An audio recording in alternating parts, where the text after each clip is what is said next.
the power of the risen Christ. Hallelujah. Simba ra Kristu amuka. Hallelujah. Kana kuti simba ra Kristu akamuka. Hallelujah.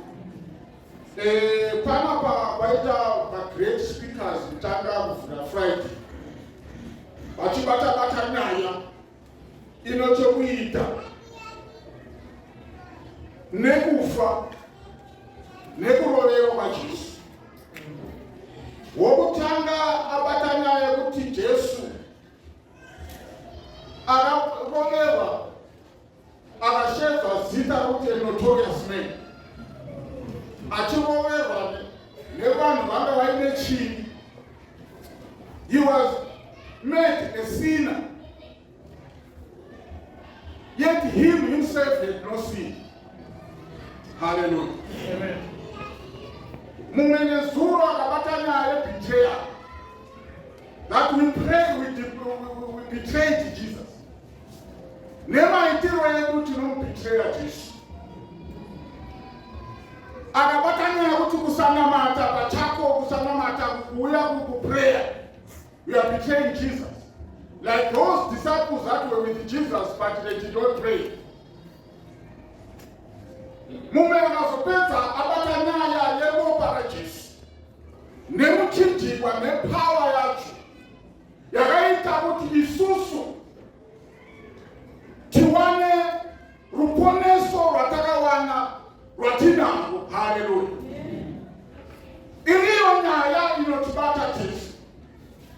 I won't be what I am if that blood was not risina kudeuka. Zvandinazo ndinozwana nokuti iri blood ndakanizwisisa. Hallelujah. Regera tiverenge scripture kuti ndifambe zvakanaka. Unoda kuti timbotarisa Matthew chapter 28.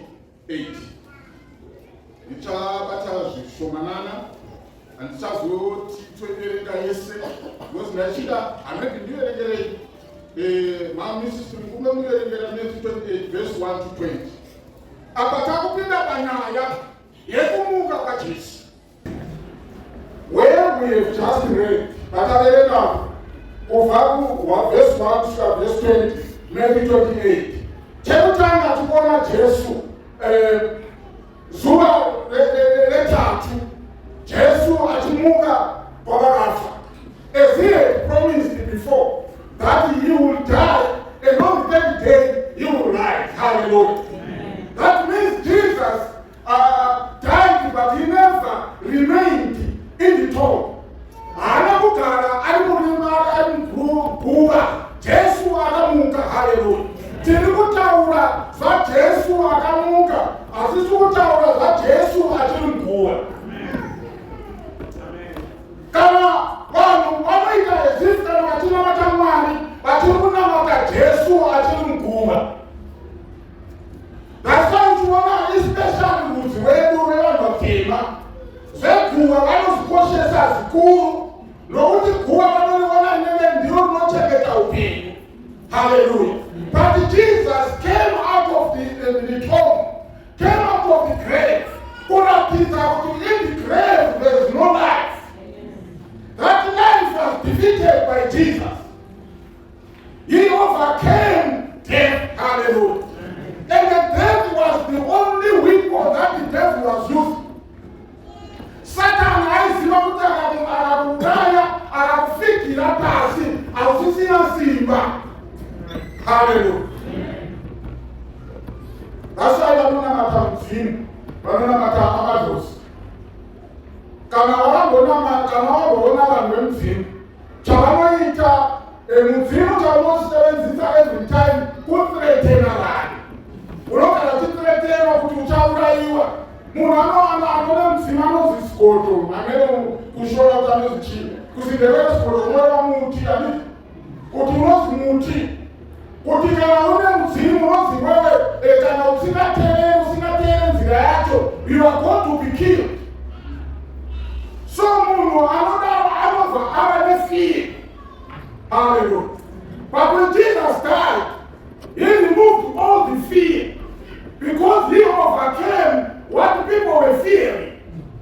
Hallelujah.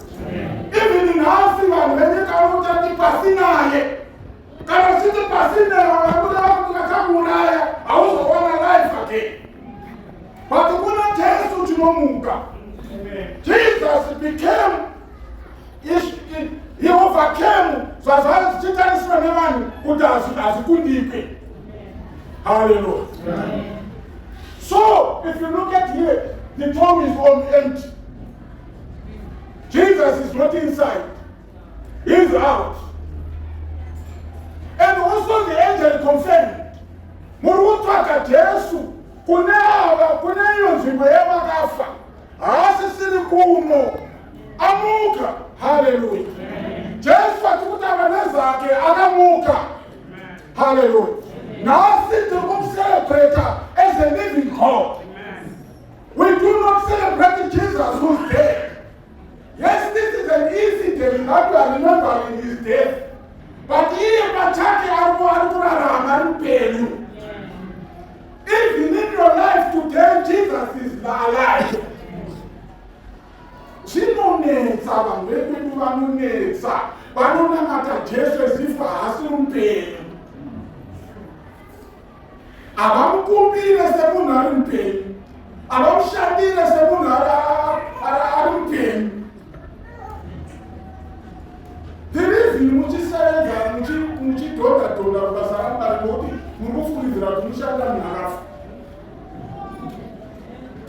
Hallelujah.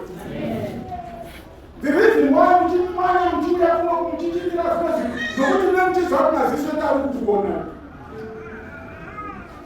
but Jesus is alive, but even worse than hallelujah. There's a fabulous thing. Jesus, and they have declared that Jesus is alive. Jesus has nothing. Appointing evidence that Jesus rose from the dead. It is an evidence. It is the fulfillment of putting here Jesus Arakunda. Saka, you have no reason. Kuramba Wakada. Loka Suna Mata Kurabaf. Patuna Mata Arubi. Pati, Kunetaka Itiachi. Ujabata. Masika kuna socha. Masocha aenda mutaulira vanhu. Kuti vanotaka mahaipisi nevakuti Jesu uyo wakukuna wata wamamati tichengete timuku. Amuka. Kudhara George aizoti ndopakachiwa mari. Hallelujah. Amuka. The Bible says Bakuru responde. Bakuru umende. Barapisa mali. Barapa masoja. Baratimini masoja. Itaima. Jira Jesu umari. Mukamujira mali. Mochenda kuchina berala. Kuti. Uyu Jesu anakumuka. Akabiwa nevanhu vake.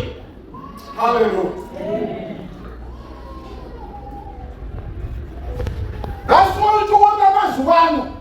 Alipo masoja akakabata mari. Okuita izifu kunamata Jesu ndenge kunyepera. Hallelujah. Vamwe vacho munovatenda ndimi. Hallelujah. Vamwe vacho vakapfeka zvewhite. Vanokunyepera kuti kana topinda nengirozi, kana topinda naElijah, kana topinda naningi, naJoshua naningi, inini motitenda manje kuti Jesu uyu atinonamata pano haasi mpenyu. Hallelujah. Vangamureva kuti brother wena ina mweya. Hallelujah. Amen. Vamatoka nje mauya pano mama enda kumwe because mama chifundizira kuti KCC hakuna mweya. Uchinyepera nevasoja Satan. Hallelujah. Amen. That's the church today. This church has three decides. Whenever I'm in a Barawana Mabasa Pano, Barachita change because I want to marry. Hallelujah. Barane Pero, Kipana, Namato Mari. Barayenda, Ramuna Church, I'm so. Hallelujah. Barayenda, Unasman people. No good, I want to cheat, I want to marry, Papa. Barane, I tell you, I poor man. Hallelujah. Amen. Amen. Ukajira Yesu. Asuwe himi, wepiweyo, wainata, waitaina, waiki, waikolisi, wasusuwe na wewe ya Yesu. Wasutijile libanga alida mpungu. Hallelujah. Amen. Tinaba mupana kwa tinao. Funga hawa asilimu brother in Christ. Wako uyaji. No utinatera na sababu wa kupila pani. No utinatera murunga wana na makapani. Inzo sana pewe iwe. Wapiwa mari. Wafuma kutekesera zino sina tekesi. Yesu akamtekesa. Kuitira kuti. Imi musawone kupinga kwa mari. Hallelujah. Ndati nini? Nakaponesela pano, nakabapatisa pano. Pano kapane kumba lokupapatisa. Ini nakaba andina history yekule Jesu nakamzira pana. Nemwe mchena kanipinda ndiri panapa. Zese zangu nese pano. Nemuri andinaonda kaiwana pano. Nebasa ndinoshanda ndakabishanda ndiri pano. Kana hivi nazi musite ndiri reverend ndiri pano. Hallelujah. Even I believe that in this church there is God. Amen. Amen. In this church there is life.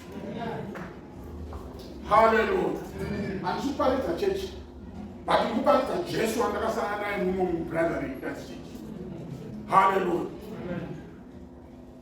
And in a minute, and in a man another told in the man Jesus. Pataka mfanira nafe. Jesu anakumbozidetsa nokuti vanhu vapuwa mari. Kuti vanhu vamudyira mari. But kana achisangana nevadzidzi vake anoti enda uvataurire tinosangana kumberi. Ndiri kuuya ikoko. Kana Jesu achisvika izvi zvazvinotaurwa naJesu. Jesu anoti all authority and power has in heaven and on earth has been given unto me. Hallelujah.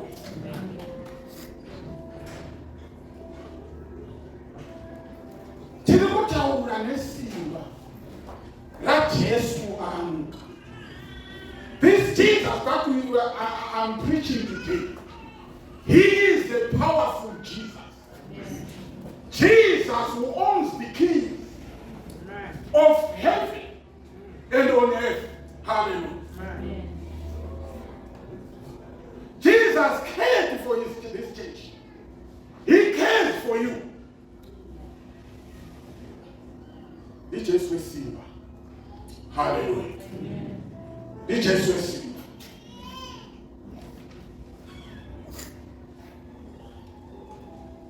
Jesus died and rose.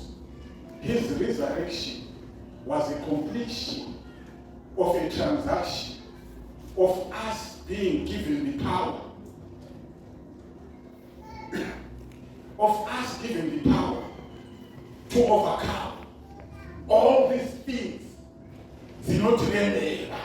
Hallelujah. I love the word Yagaya Jesu when he was with his disciples in John chapter 14, 16 to 15. He says, Jesus another promise. He says, I'm going to go to my Father, and I will pray unto him. And when I pray unto him, I will send another helper, or another counselor, the one who will be with you. Hallelujah. When he comes, he will lead you into all the truth. Hallelujah. When I told him I help here in a Greek form, but not the paraclete, the one who stays by your side. Hallelujah. The one who's with you. Jesus is with us through the power of the Holy Spirit. We are not defeated, but he rose from the dead, so that all the power is in him, and the handed us offered to the Holy Spirit to take care of us in our situations. Hallelujah. We are not alone. We are not alone. He did not remain in his tomb. He went to heaven in order to release the mighty power of God to be upon us, so that we become victors in all the things that we do. Amen. Hallelujah.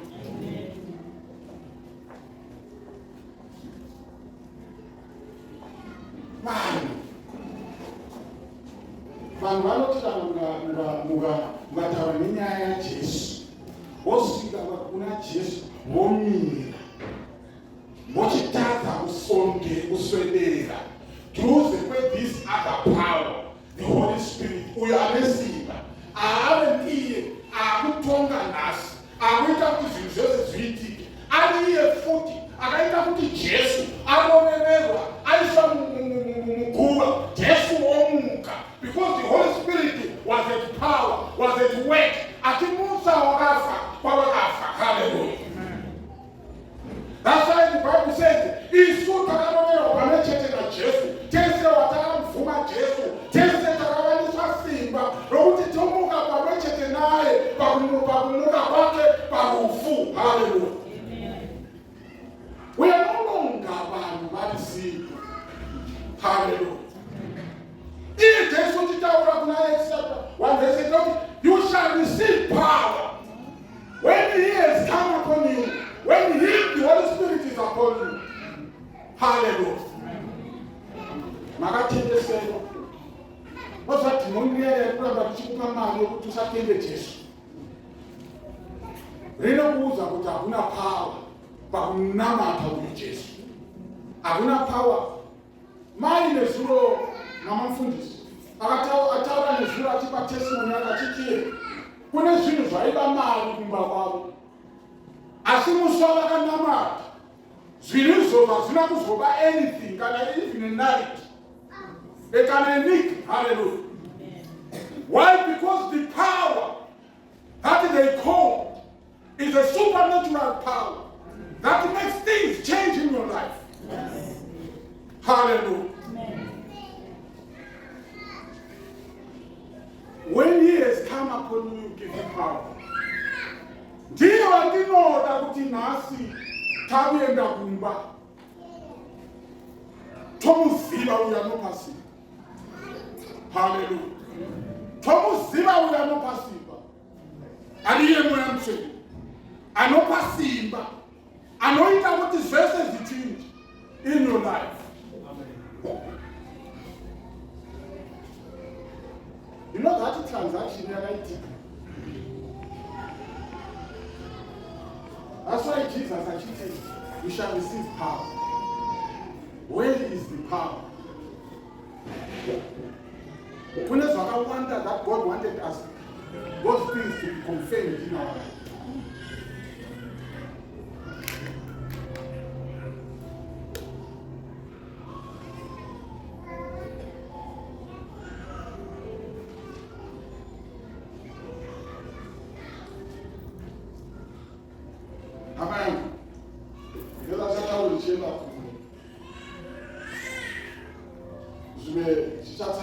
Amen. I see today, I want you to believe that scripture in Acts chapter 8, when Jesus says, you shall receive power when the Holy Spirit is come upon you. He really means it. If you read Acts chapter 2, when the Holy Spirit came upon them, they did extraordinary things. Nokuti kufa kwaJesu wakadiniza nesimba simba lepamusoro moya mutsvene kana taura nezvake hatisi kutaura the least person in the kingdom of God. But if we are speaking about an equally powerful God, hallelujah, that you must depend on Him. Kana vakavanyayena mutsvene vechikuru varuti ndezvevana, madzimai anoti ndezvana baba, vana baba vanoti izvi ndezvemadzimai, vana vadiki vanoti handezvevakuru. But ndikutaura kuti iwewe unomuda, hallelujah, iwewe unoda that power that will change your life. Vanhu vakuitira Mwari vachidhonga vachiita sei nokuti power yako havana.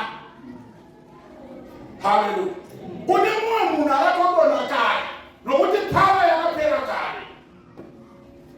Hallelujah. You have never experienced the power of the risen Christ. You cannot call Jesus and you cannot stand for Him because the power is not in you. Hallelujah. Simba zikuparara because vanhu havana simba racho. Hallelujah. You need the power. Let the Holy Spirit connect your life. In your bedroom, anobiwa moya mutsvene. Zinoda kurira ndimi muyo bedroom.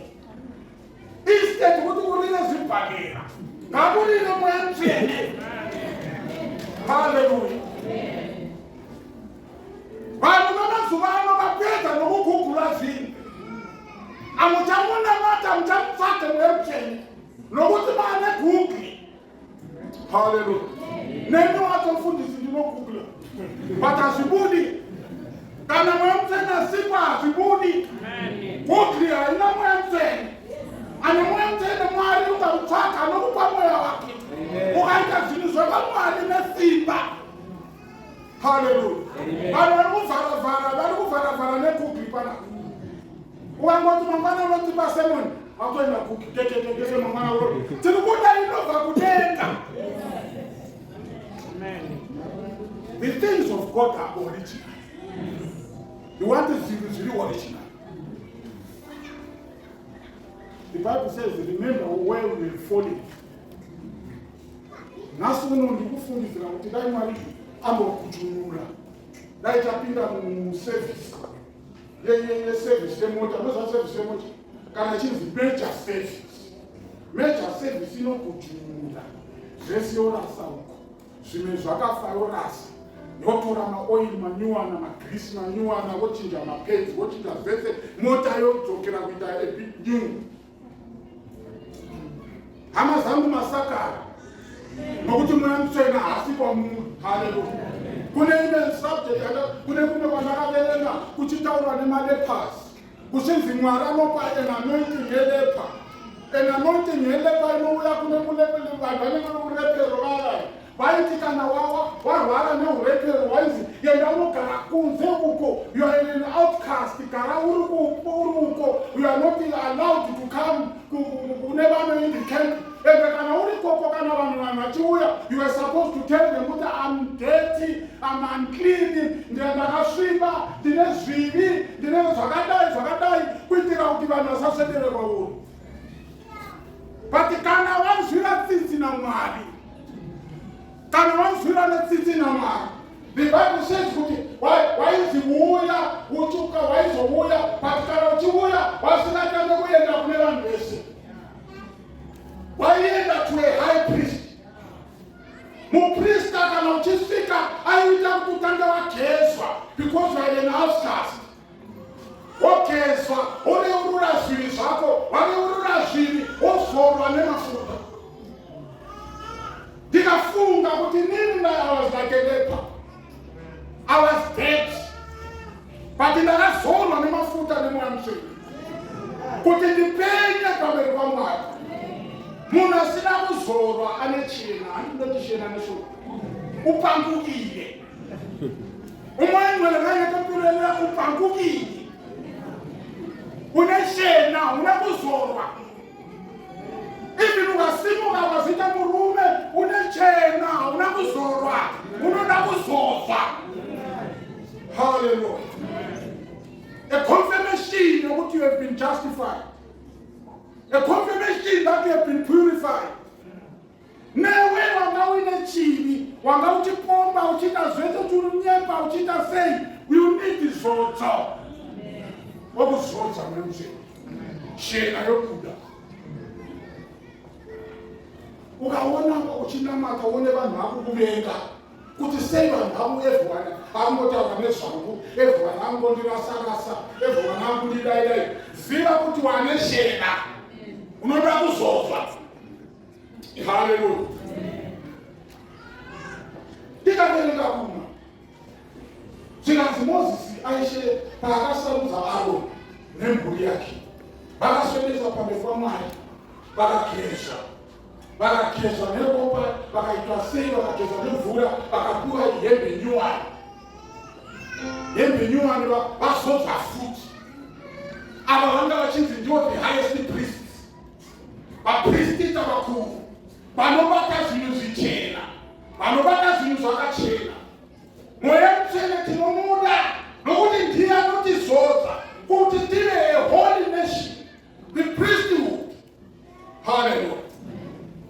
Unoda kuzozwa unechena, unoda kuti ubate zvinhu zvichena. Vanhu vemazuva vavo ngana uchitaura naye holiness, vamwe vanongofunza kuti mufundisi uri holy. Sandifunza kuti uri holy. But I'm telling you, Mwari unoda chechi iri holy. Vanhu vane deti, vane shena, vada kukirwa, vada kuzodza. Zote. This is the power from the risen Christ. They are tinomuda. Hallelujah. Amen. Mwari akasarudza Saul, David. Vese vanhu vakazodza. Tinoda vanhu vakadaro. Vakazodza ukiri. You are not through the Holy Spirit, you are like kings.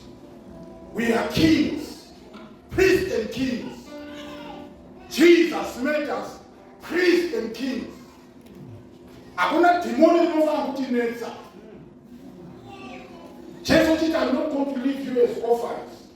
We are not orphans. Atipana patine vanhu vanenge varikubhema as if they are orphans. Havana baba, havana mai, varikunetsana, varikudidi, kusvikira neni mufundisi wati ndotobhema ndinandina baba handina mai. Hallelujah. But nina I believe the God. Hallelujah. I believe God.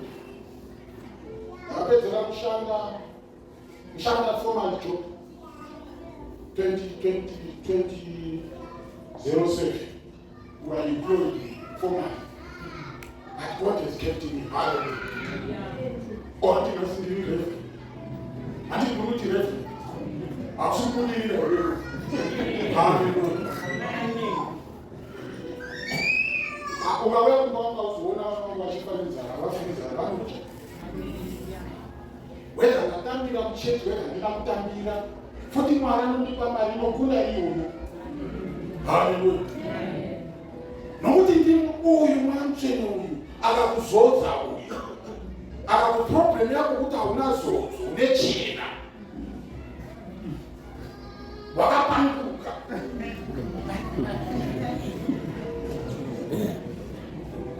Hallelujah.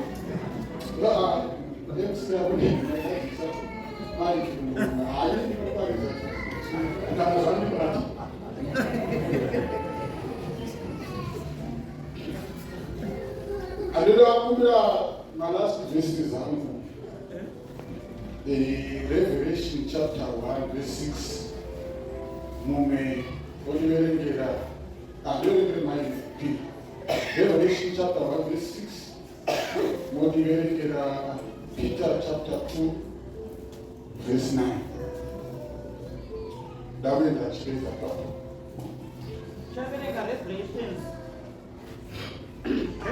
chapter 1 verse 6.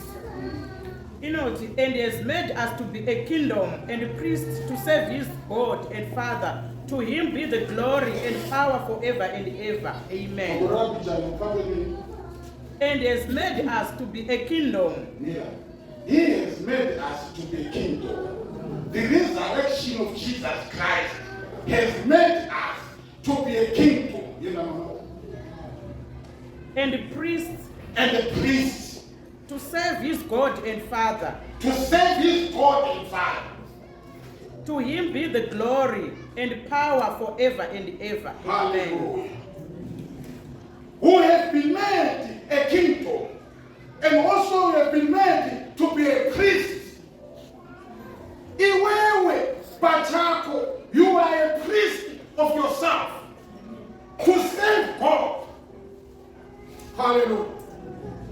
Kokana iwewe uri priest, so unoshandirwa, unozwanepi.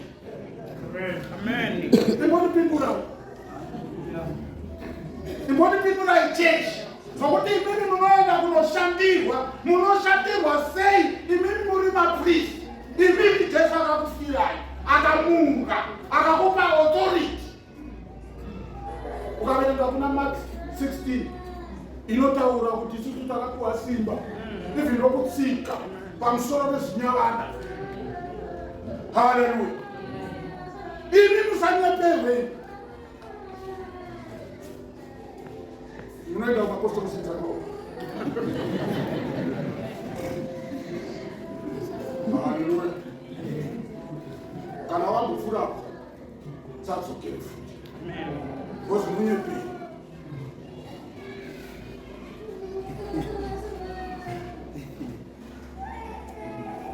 Semadzimai ndinonetsa unoona munhu mupostori ari kumakomo unoona mukadzi akagufunga kama pakata muda kunyepera vanhu murume mukadzi nasvaisiti kana tichipinda kwatinoita duhu mukadzi anopinda kwakadzi murume anopinda kwadume why nokuti uyo murume wemukadzi ndo zvakagadzirwa naMwari hazvichiti.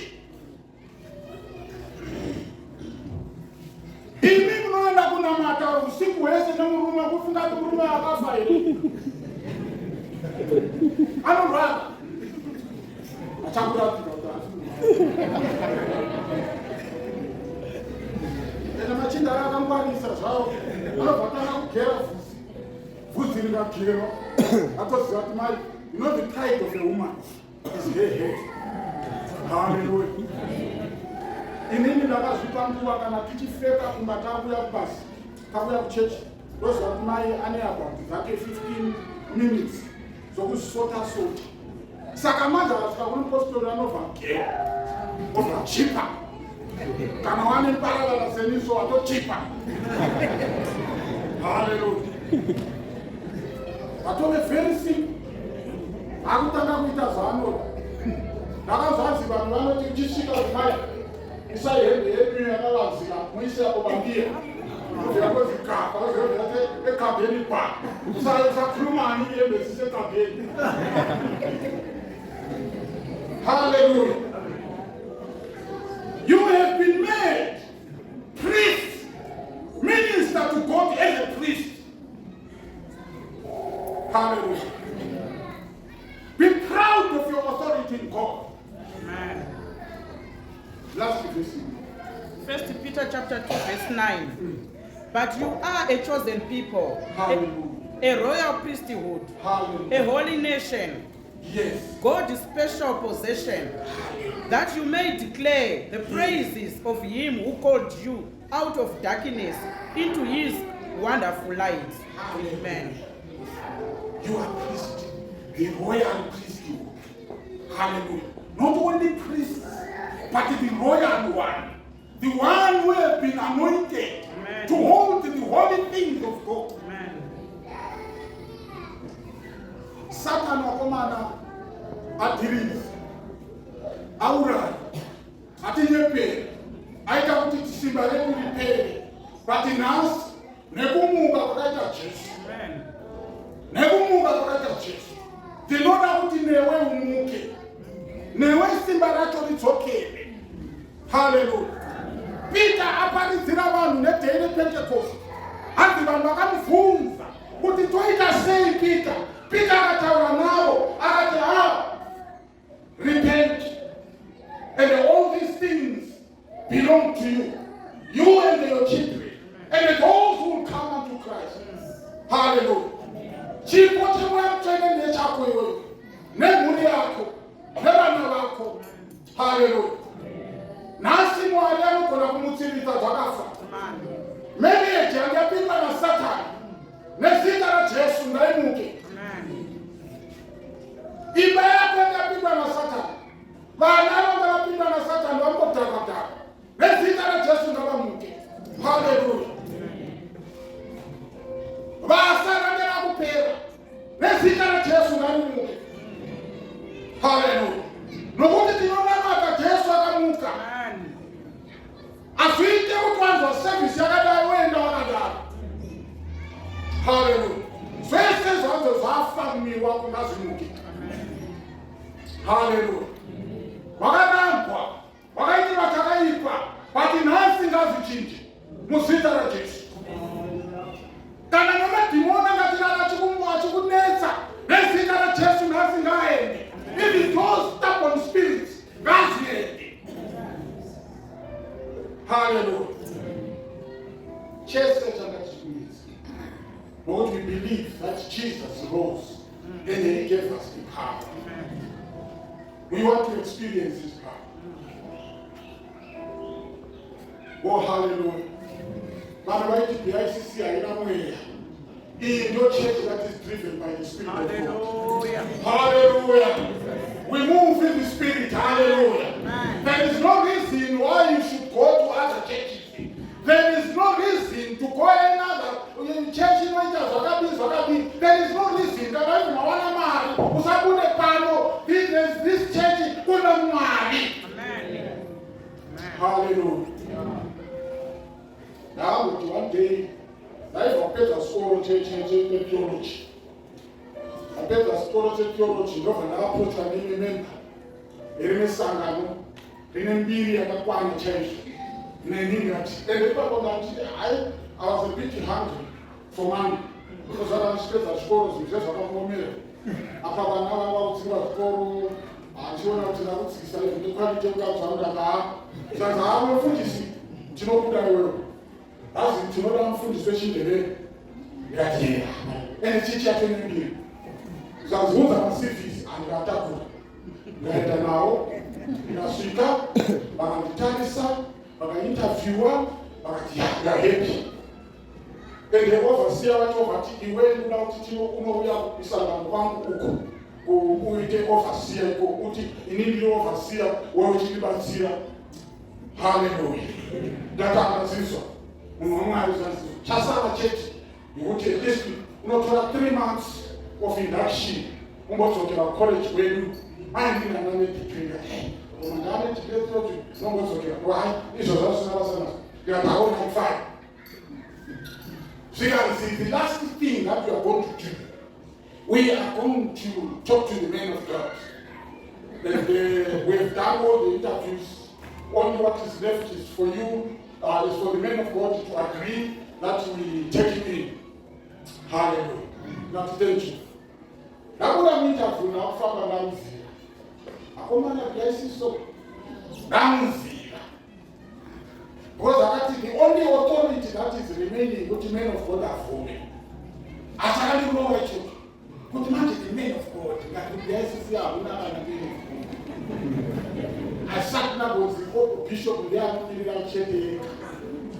imagine the guy, which is this men of God, the somebody church here. Chikaramba. Ndinafamba ndinapira kombi ngaenda pandaenda. Ndasvika pandaenda. Vakazosana kumfundisi zvaita sei kumfundisi. Chikaramba. ndaba nangoti ndakuwa nimesangana kuti ndirambe chitarisa ikoko zasikomanirito here mfundisi komfundisi ndaba akati chidai sisi kusina mari ine mari chinoratidza kuti asicheche muisi maipiri nezuro akachitiye nevechipinge vakipanaka izvaivese vechishona pana vechishona sakure pana kuchiti cheche remamgere iyi cheche yemwamchene iyi cheche yemwamchene kana mukabuda musatinyepere kuti manzine magere kudai munonyepa matadza kunamata matadza kukonekta nemwamchene because mwamchene hanamata nesindevere wechishona nonamata neshona wechindevere nonamata nesindevere afutikite munhu saka matadza here kuti mwari umasimba ose okunzwai ini mtimira pasaidi pavo siti nkurukuno ramasha wonke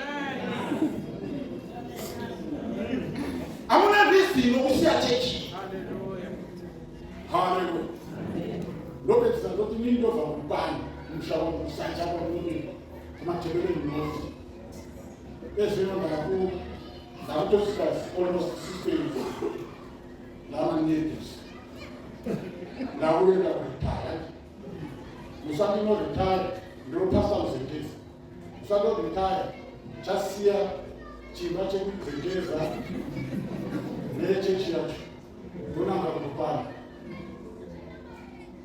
andiita kule chechi kuzengeza nokuti haisiyi kupana ndeyekuzengeza haleluya vanoda kunamata mari nechishona savo kuzengeza ndakunamata nokuti chechi deheni iyo ndinoda muvewo wakuchaisa amukona muvewo takufanana tekera mwega haendi nayo kuchaimbewe haendi nayo kukwanza kumushauko hepa haleluya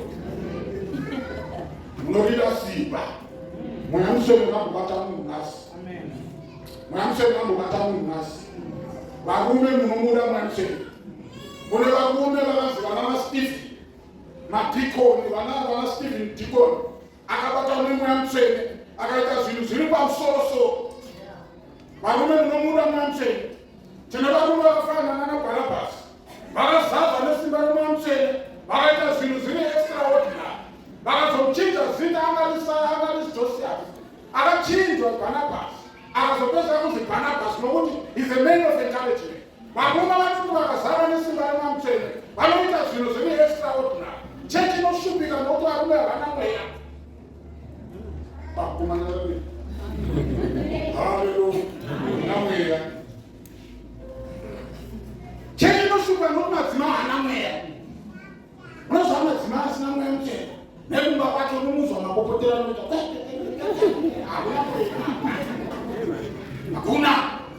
hakuna zodzo ane chena mayara ozva gabha rine zvinhu hariviri steki risina zvinhu rinoririsa nababa wacho bhesi yatinotoizva zvibhesi yainachana haleluya anazakura titinamati ndakapromisa kuti ndichaita shoti ndazana nokumurareke asi ngati tinamati ini namazangu tinoda mwari mwari wezinombuka haleluya haleluya toda kuti tinamati ngatingosimbira Jesu haleluya haleluya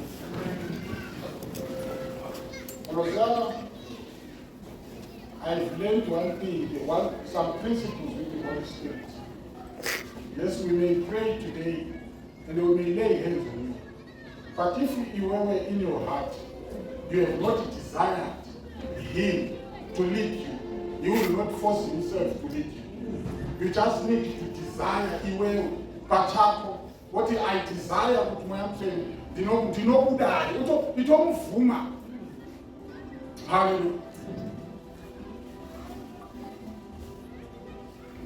Unovhuma sekudzimai achivhuma murume wake kuti ndovhuma Yesu become my boyfriend, and the widows will go. Hallelujah. So the Holy Spirit gives you to uvuma weka kuti ndinomudai. Munhu anogona kudai ane zvimwe zvinhu zvakamubata. Kana uchizodhila nemweya mutsvene, unotanga wazviongorora. You need to deal with your anger. Kana uine unforgiveness in your heart, kuti uve a candidate of the Holy Spirit unit. Deal with that unforgiveness in your heart. You need to be cleansed because He is holy as He is holy. Hallelujah. Kuti simba ra Jesu ivi rakamusa Jesu kwavakafa rishande mauri. You need to be clean. That's why ndichitaura neKristu kuti vaKristu vaya vainatswa kuitira kuti vabate zvinhu zvaMwari zviri holy. So deal with your situation. Iwewe ndio weka unokwanisa kudhira nazvo. Today we may pray with you, but ukaenda kumba une zvimwe zvinhu. Deal with what is inside you. Kana kune kume kusachena kwaunako, kana une namatiro wanga uchiita, siyana nawo. Hallelujah.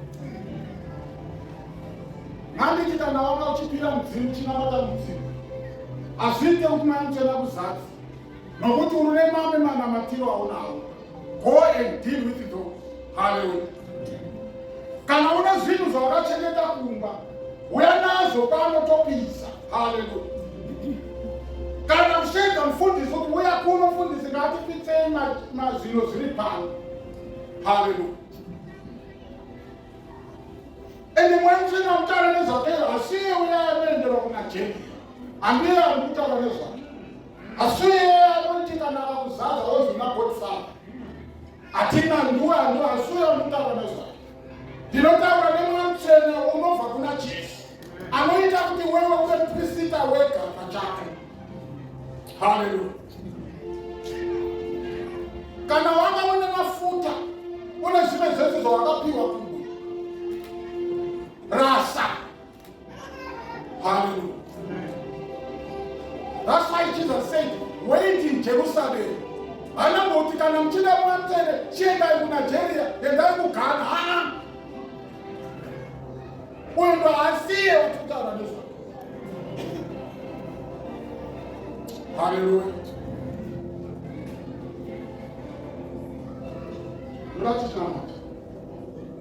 Nuratitinamati. I just want us to lift up our hands and sing a short song that will lead us into prayer. Natinini imbavuma weka kuti mweya mutsvene ndinobuda. Ndandave nechena, ndandapanguka. Pese mpangukile ndingadzotswa namafuta. Ndinafuna kudzotswa. Hallelujah. Even labo mfundisi ngithi amafuta amphelela. Ngiyafuna ukuthi akandlovu kabutsha. Hallelujah. By the way, the Holy Spirit came and came forever. That day of Pentecost, the Holy Spirit came down. As I'm speaking right now, He's with us.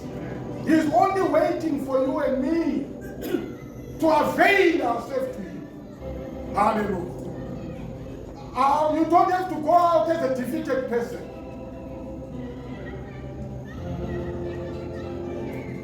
Hallelujah. Mutsiritwai. Atimbe. Wana revival in your heart.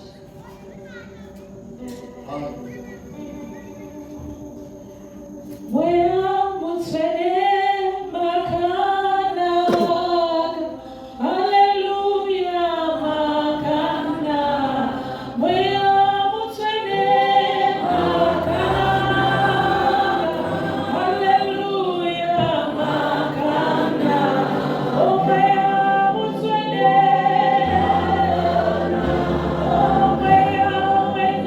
Shama.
knows kuti pane gap paupenyu hwako that you want the Holy Spirit to fill.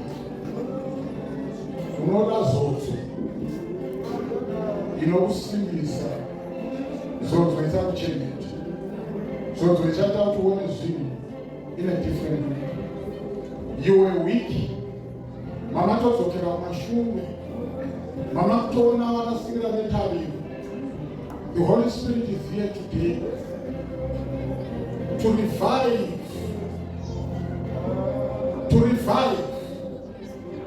your life. Just lift up your hands. I will ask Pastor Ankara to come up front. Just take it as if he has laid hands upon you. The Holy Spirit is enough. Anokwana kubata upenyu. Anokwana kuchakuitira zvakanaka. Achakwanisa kukura an altar call because time and end. But kura kuti usimudzire mwana wako kuna Mwari. Mwana mutsvene is a spirit of miracles. He can do miracles in your life. Asina basa kuti uri munhu akaita sei. The Holy Spirit can change life, can change things in your life.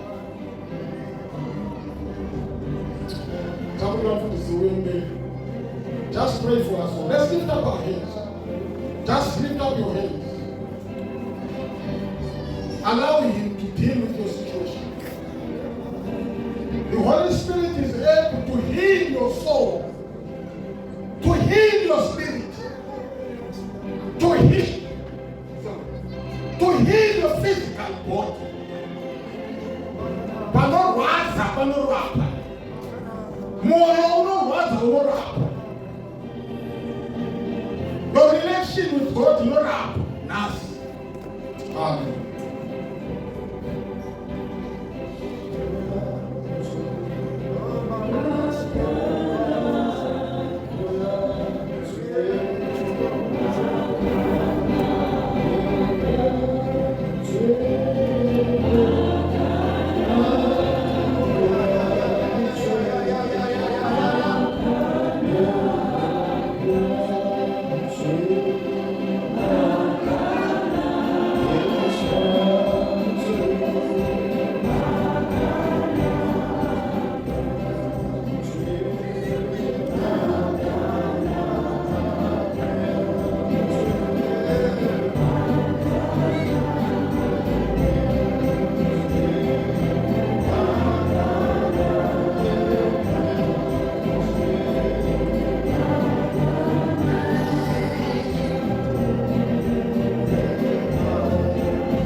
I pray, Lord, that power that raised Jesus from the dead to be at work even in this hour.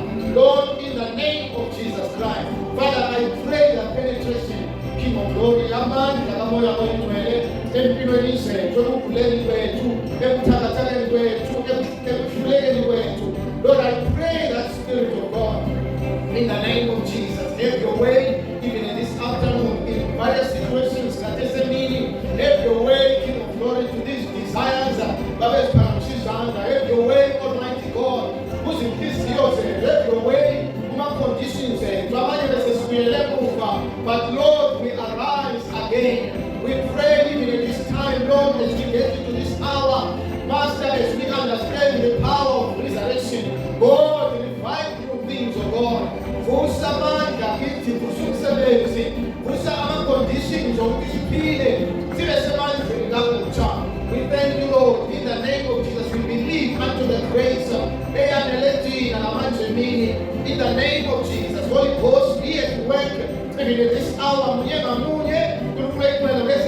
zethu. We thank you, Lord.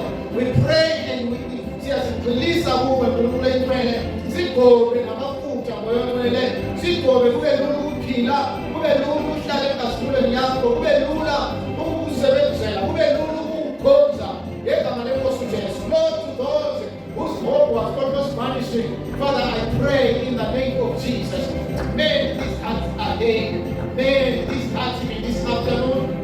Heavenly Father, ngegama lenkosi uJesu waseNazaretha, oh Lord, deal with these hearts, deal with these hearts, deal with these hearts. Your grace